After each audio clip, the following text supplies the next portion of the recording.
Haideți cu mine. Roșii din 5-10 minute.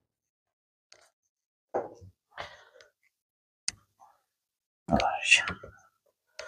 Mai am 2. Uitați-vă cum arată. Wow. Cam acum usturoiul nostru. Să vedem dacă... Acum.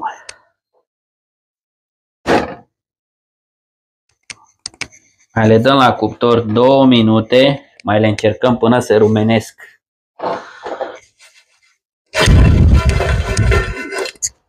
De bine miros. O să le sortăm. Să lăsăm deoparte usturoi. Minute. Și după aceea mai le verificăm. Să o montăm pe o farfurie.